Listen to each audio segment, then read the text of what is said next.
Getting back to your car and seeing a parking ticket is a dreaded sight for all motorists. But what can you do if you feel the fine isn't fair? Your options depend on where you've parked. We'll take you through the three main types of parking areas and the circumstances in each case. 1. Private car parks. Here we're talking about your off-street parking complexes, the type commonly found in high traffic areas such as the CBD, Glenelg or Port Adelaide.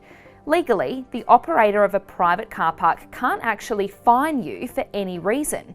Rather, they argue that by driving past a conditions of entry sign at the front, you've effectively entered into a contract and agreed to comply with their conditions. Break them and they could try to get compensation for breach of contract. The problem here is that many private car park operators have taken to leaving notices of claim on motorists' cars. While these may look like a parking ticket, they're not. What's more, the amount they ask you to pay isn't set out under South Australian laws.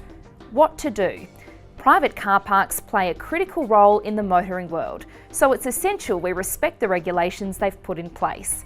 If you genuinely have broken one of their rules and believe they've asked you to pay a reasonable amount for doing so, you should just pay. However, always pay the lowest amount possible.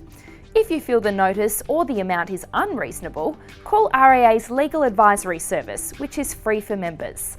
There are a number of different actions you can take, but our experts will give you the best advice for your circumstances. 2. Private parking areas. While a car park owner can't fine you, they can enter into an agreement with the local council, which can then police the area and issue fines on their behalf. You'll often find this type of situation at your major suburban shopping centres. But how do you tell the difference between one of these car parks and the type we just talked about? Well, any car park that's monitored by a council must have a sign at each entrance that says private parking area.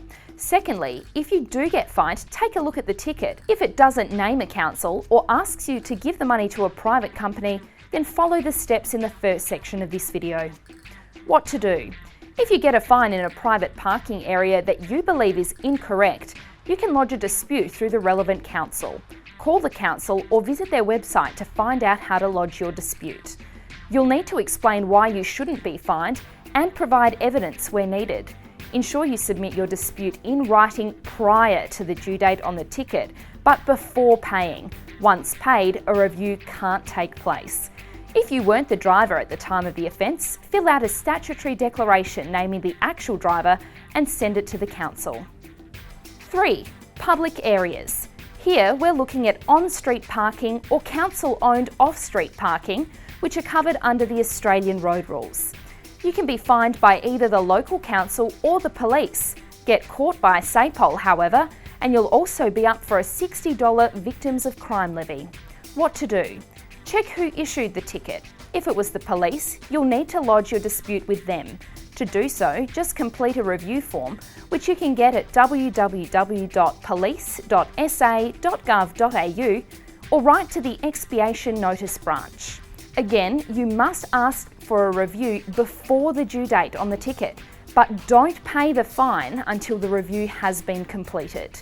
Weren't the driver? Fill out a statutory declaration and send it to the police.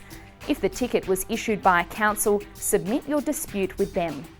If you have any questions or need advice, members can call our free legal advisory service on 8202 4570 or can email legaladvisory@raa.com.au.